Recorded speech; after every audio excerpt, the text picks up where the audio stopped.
नमस्कार विद्यार्थी मित्रो, आज आपण इयत्ता 9वी गणित भाग 1 घटक क्रमांक 2 वास्तव संख्या या घटकातील जाणून घेऊया।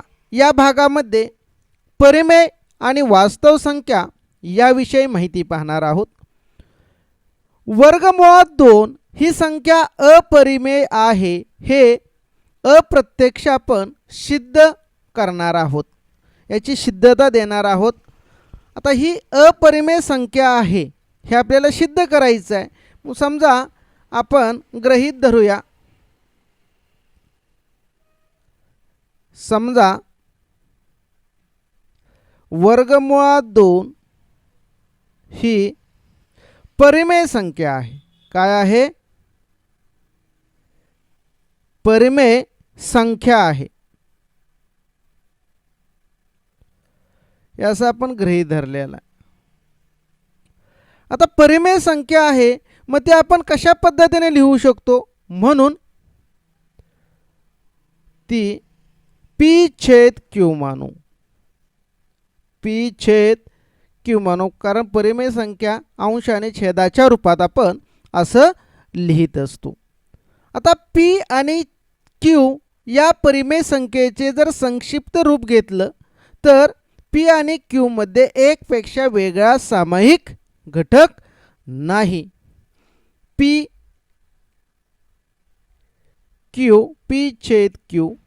हे त्या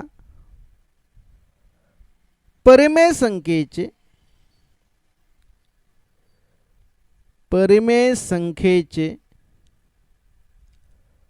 संक्षिप्त रूप आहे। संक्षिप्त रूप आहे, या ठिकाणी सोपं रूप दिलेलं आहे। मग सोपं रूप दिल्यानंतर यामध्ये एक पेक्षा वेगळा सामायिक घटक नाही। p व q मध्ये एक पेक्षा वेगळा सामायिक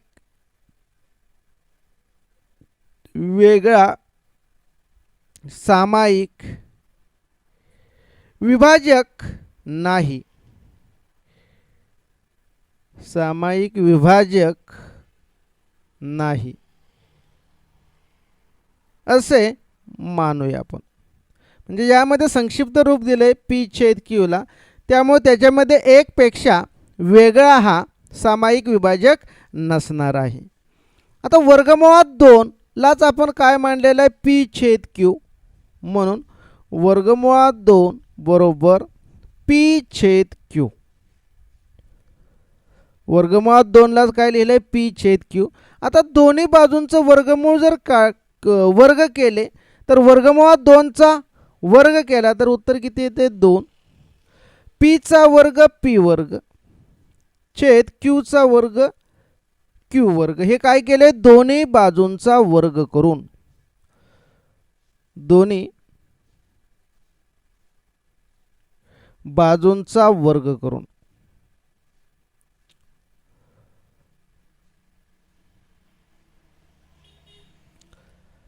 आता या ठिकाणी पहा, q वर्ग छेदस्थान आहे, ते इकडे गेल्यानंतर डाव्या बाजूला गुणाकारात जाईल, म्हणून 2 गुणिले q वर्ग बरोबर p वर्ग। आता ह्या p वर्ग बरोबर 2q वर्ग आलेला आहे, म्हणजे 2 न गुणलेला आहे, म्हणून p वर्गची किंमत काय येणार आहे? p वर्ग ही समसंख्या आहे, म्हणून p वर्ग ही समसंख्या आहे।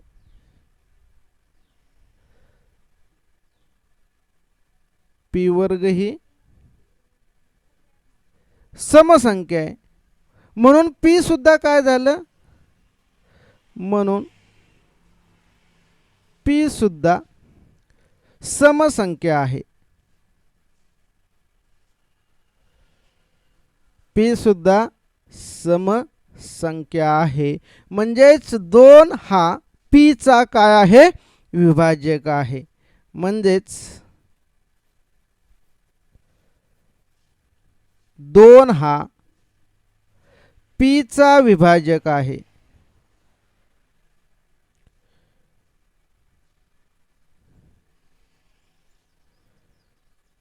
याला 1 नंबरचं विधान म्हणूया आपण. समसंख्या म्हणजे त्याचा 2 हा विभाजक येणार. कोणत्याही समसंख्येचा 2 हा काय असतो? विभाजक असतो. म्हणून या ठिकाणी p बरोबर 2t मांडलेला आहे, कारण 2 हा त्याचा विभाजक आहे. दोन्ही बाजूंचे जर वर्ग केले तर p चा वर्ग आला p वर्ग, 2 चा वर्ग आला 4, t चा वर्ग आला t वर्ग. आणि t हे कसे आहेत? पूर्णांक संख्या आहे. t in I, T belong to I, म्हणजे टीचे घटक हे आय मधील आहेत. आता या ठिकाणी पी वर्ग बरोबर 4t वर्ग आलेला आहे आणि इथं पी वर्ग बरोबर 2q वर्ग आलेला आहे. म्हणून 2q वर्ग बरोबर 4t वर्ग येणार आहे. आता हे 2 गुणाकारात, आता इकडे गेल्यानंतर काय होईल? भागाकारात जाणार आहे. म्हणून q वर्ग बरोबर 2 न जर भागलं तर 2 काय आलं? t वर्ग आलेला आहे. म्हणून या ठिकाणी q वर्ग सुद्धा काय आली? समसंख्या आली. तर 2 न गुणलेलं आहे म्हणून q वर्ग ही समसंख्या आहे.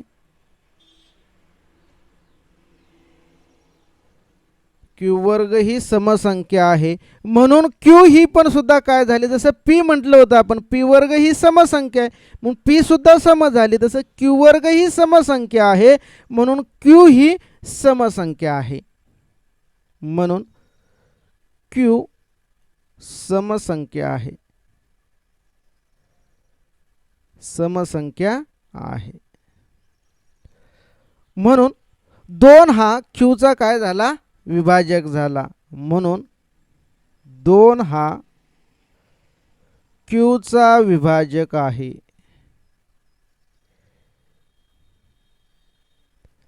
याला विधान 2 म्हणणार आहोत. विधान 2. आता याचा 2 विभाजक आहे, p चा 2 विभाजक आहे. आपण इथे काय मांडलेलं आहे? ती p छेद q ही परिमेय संख्येचे संक्षिप्त रूप आहे. p व q मध्ये 1 पेक्षा वेगळा सामायिक विभाजक नाही. पण या ठिकाणी p चा विधान 1 व 2 वरून काय आहे? 2 हा सामायिक विभाजक आहे. आणि ही काय दिसते आपल्याला? विसंगती दिसते यामध्ये. विधान 1 व 2 वरून, विधान 1 व 2 वरून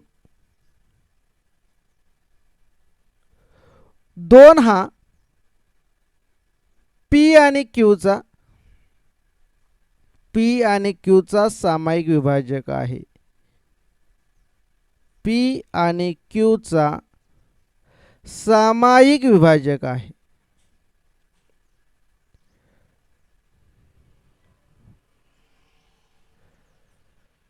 सामायिक विभाजक आहे. मग आता ही काय दिसते? विसंगती दिसते. आपण काय मानलेलं आहे? कारण p आणि q मध्ये 1 व्यतिरिक्त कुठलाही सामायिक विभाजक नाही. ही विसंगती आहे. ही विसंगती आहे. कारण p आणि q मध्ये, कारण p आणि q मध्ये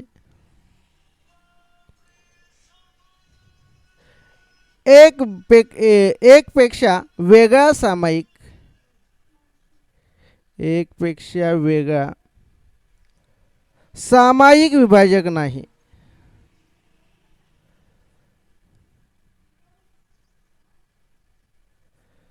सामायिक विभाजक नाही. आणि म्हणून वर्गमुळात 2 ही परिमेय संख्या आहे हे गृहीत चुकीचं आहे. म्हणून वर्गमुळात 2 ही परिमेय संख्या आहे.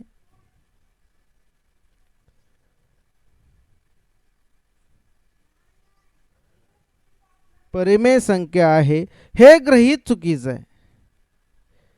हे गृहीत चुकीचे आहे. आणि म्हणून वर्गमुळात 2 ही काय आहे? अपरिमेय संख्या आहे. म्हणून वर्गमुळात 2 ही अपरिमेय संख्या आहे.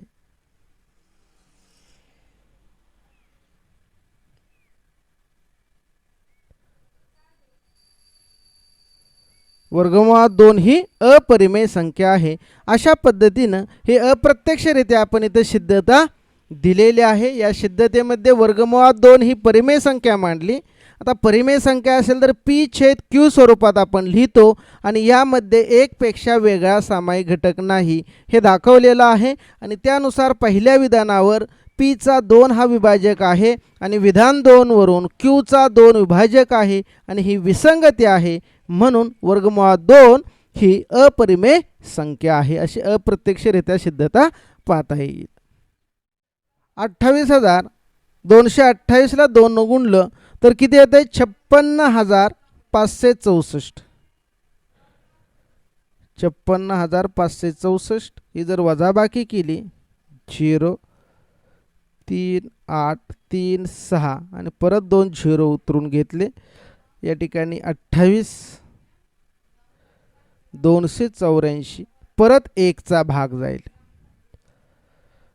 असा भाग हा जाणार आहे. आणि यामध्ये जर या वर्गमुळात 2 ची किंमत जर पाहिली आपण तर ती येते किंमत 1.4142 टिंब. तसंच वर्गमुळात 3 चे सुद्धा वर्गमूळ काढता येईल. वर्गमुळात 3 ची सुद्धा किंमत ही 1.732 टिंब असं येणार आहे. आता या ठिकाणी येणारं दशांश रूप आहे. ही भागाकाराची प्रक्रिया कधीही संपत नाही, अनंत अंकांचा क्रम राहतो. परंतु यामध्ये येणारे दशांश रूप अखंड अनावर्ती असतं. म्हणजे पुन्हा पुन्हा कोणताही अंक येत नाही त्या गटांना. आता या ठिकाणी 4 आला, इथे 4 आला, परंतु तो गट नसतोय, तो अंक येईल त्यात, पण त्या गटानं आवर्ती येत नाही. म्हणून अखंड अनावर्ती दशांश रूपातील संख्या ही काय असते? अपरिमेय संख्या असते. म्हणून वर्गमुळात 2 वर्गमुळात 3 या सुद्धा काय आहेत? अपरिमेय संख्या आहेत. पान नंबर 23 वर वर्गमुळात 3 चे वर्गमूळ तुम्हाला काढून दाखवलेले आहेत. गेल्या वर्षी ही पद्धत आपण भागाकार पद्धतीने वर्गमूळ काढण्याची शिकलेलो आहोत. अपरिमेय संख्यांचे गुणधर्म पाहणार आहोत. पहिला गुणधर्म आहे परिमेय संख्या व अपरिमेय संख्या. परिमेय संख्या व अपरिमेय संख्या.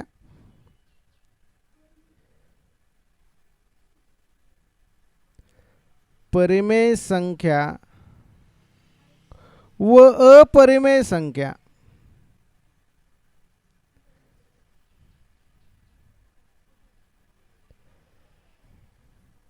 यांची बेरीज किंवा वजाबाकी जर केली, यांची बेरीज किंवा वजाबाकी केली आपण तर ही काय येते? अपरिमेय संख्या येते. काय येते? अपरिमेय संख्या. अपरिमेय संख्या असते.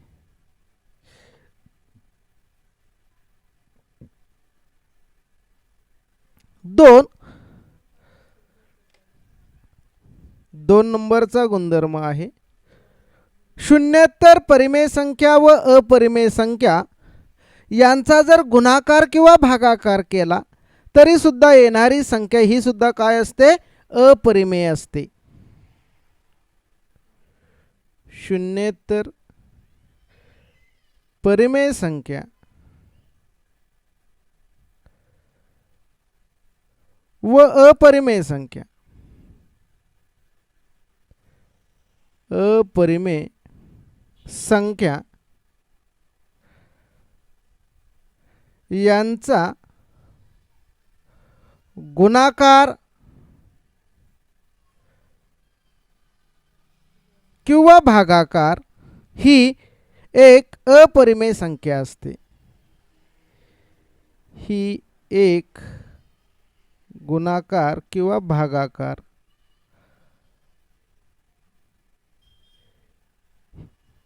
ही सुद्धा अपरिमेय संख्या असते. काय असते? अपरिमेय संख्या असते.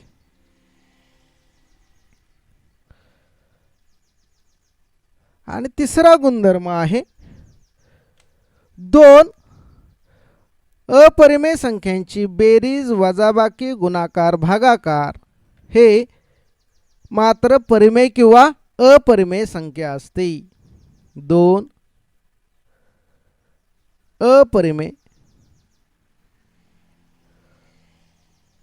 अपरिमेय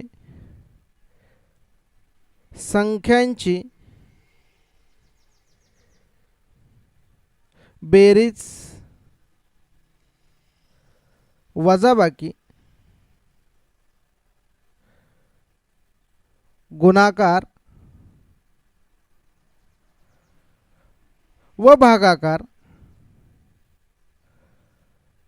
भागाकार मात्र परिमेय किंवा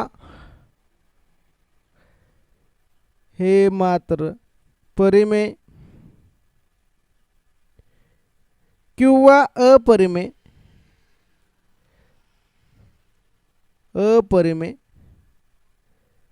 संख्या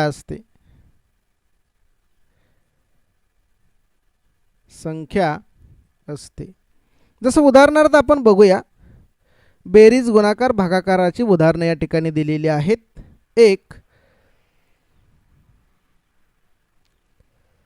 पहिली संख्या आहे 2 अधिक वर्गमुळात 3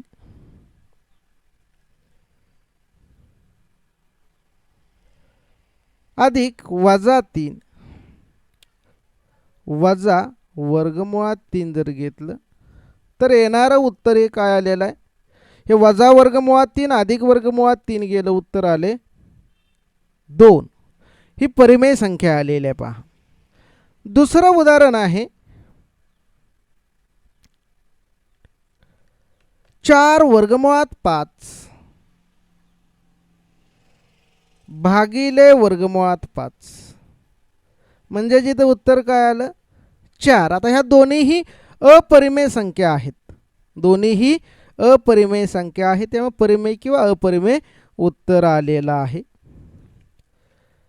त्यानंतर गुणाकाराचं एक उदाहरण बघूया.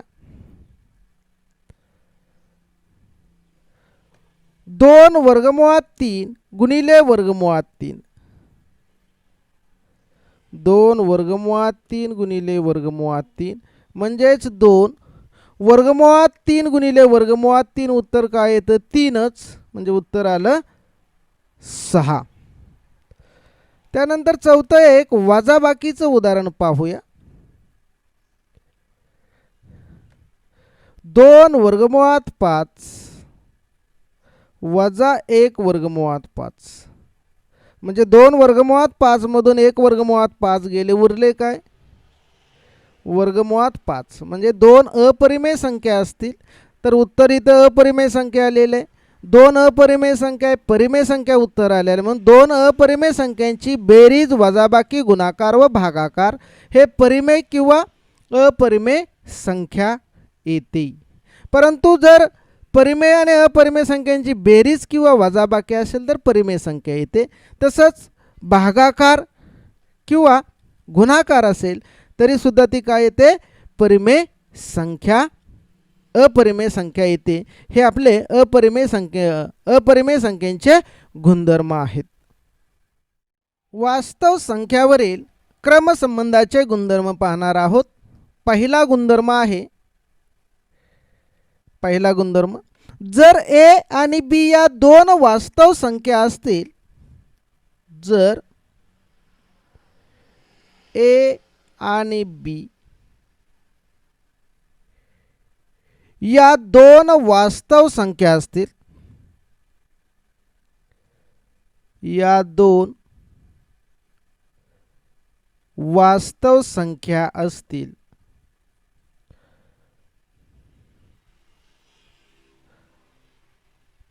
तर काय संबंध यामध्ये दिसतो? पहिला तर त्यांच्यामध्ये त्या दोन वास्तव संख्या समांतरी असतील, म्हणजे पहिली संख्या दुसऱ्या बरोबर तरी असेल, किंवा पहिली संख्या ही दुसऱ्यापेक्षा लहान असेल, किंवा पहिली संख्या ही दुसऱ्या संख्येपेक्षा मोठी असणार आहे. यापैकी कोणता तरी एक संबंध असतो दोन वास्तव संख्यामध्ये. यापैकी कोणता तरी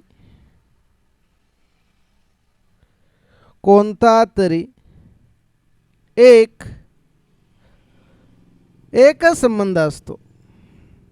एकच संबंध असतो. दोन्ही बरोबर असतील, किंवा पहिली संख्या लहान दुसरीपेक्षा, किंवा पहिली संख्या मोठी दुसरीपेक्षा असणार आहे. दुसरा गुणधर्म आहे 2 नंबरचा. जर पहिली संख्या दुसरीपेक्षा लहान आहे, पहिली संख्या दुसरीपेक्षा लहान, आणि दुसरी संख्या जर तिसरीपेक्षा लहान असेल, मग दुसरी संख्या बी आहे, हे तिसरी संख्यापेक्षा लहान असेल, तर यामध्ये पहिली संख्या ही तिसऱ्या संख्येपेक्षा काय असते? लहान असते. पहिली संख्या दुसरीपेक्षा लहान, दुसरी तिसरीपेक्षा लहान, मग पहिली संख्या ही तिसरीपेक्षा लहान असणार आहे. आणि तिसरा गुणधर्म, जर पहिली संख्या दुसरीपेक्षा लहान आहे, जर पहिली संख्या दुसरीपेक्षा लहान, तर पहिल्या संख्येतून दुसऱ्या संख्येत समान संख्या जर मिळवली तरी सुद्धा पहिली संख्या ही दुसऱ्या संख्येपेक्षा काय येते?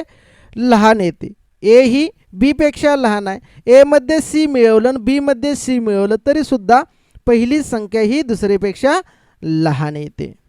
आणि चौथा गुणधर्म आहे यामध्ये, जर पहिली संख्या दुसरीपेक्षा लहान आहे,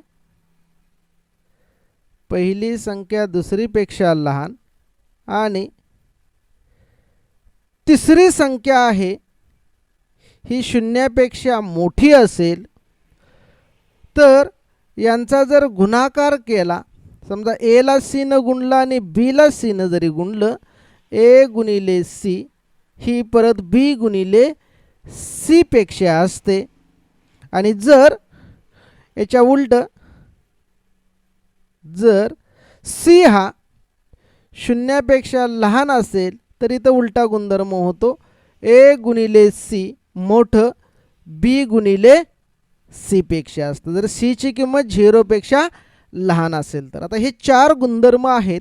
वेगवेगळी उदाहरणं घेऊन, परिमेय अपरिमेय संख्या घेऊन नियमांचा आपल्याला पडताळा करता येईल. ऋण संख्येचे वर्गमूळ आपण पाहणार आहोत. जर आपल्याला माहित आहे, जर वर्गमुळात ए बरोबर बी असेल, वर्गमुळात ए बरोबर बी, तर दोन्ही बाजूंचा वर्ग केला तर बी वर्ग बरोबर काय असतं? ए येतं, हे आपल्याला माहिती आहे.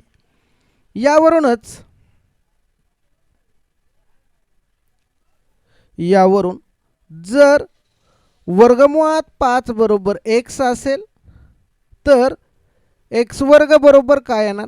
दोन्ही बाजूंचा वर्ग केला तर x चा x वर्ग, वर्गमुळात 5 चा वर्ग केल्या उत्तर काय येईल? 5. हे आपल्याला समजतं.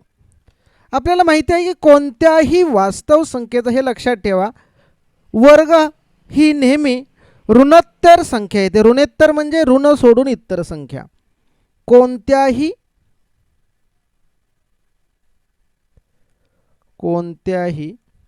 वास्तव संख्येचा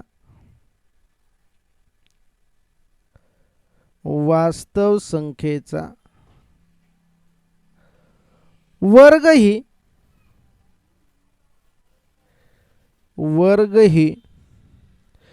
नेहमी ऋणोत्तर ऋणोत्तर संख्या येथे ऋण सोडून इतर संख्या असते. म्हणजेच कोणत्याही वास्तव संख्येचा वर्ग म्हणजे कोणत्याही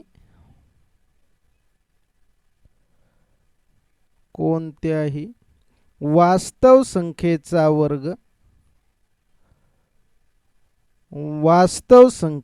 वर्ग कधीही ऋण नसतो.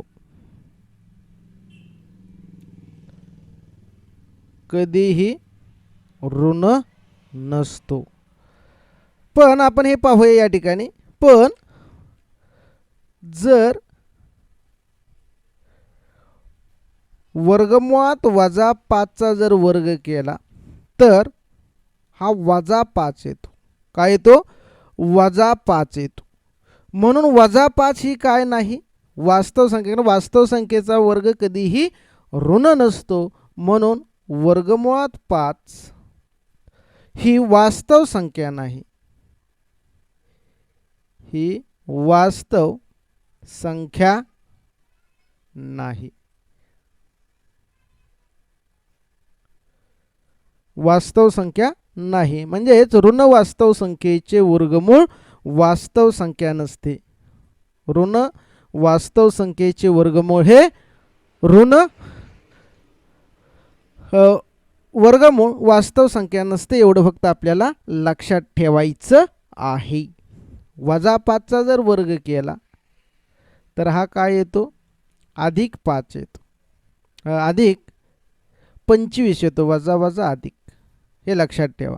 पण ऋण संख्येचे वर्गमूळ ही -5 ही वास्तव संख्या नाही आणि वास्तव संख्येचा वर्ग कधीही ऋण नसतो. धन्यवाद विद्यार्थी मित्रो. या प्रकारची उदाहरणं आपण सराव संच 2.2 मध्ये अभ्यासणार आहोत.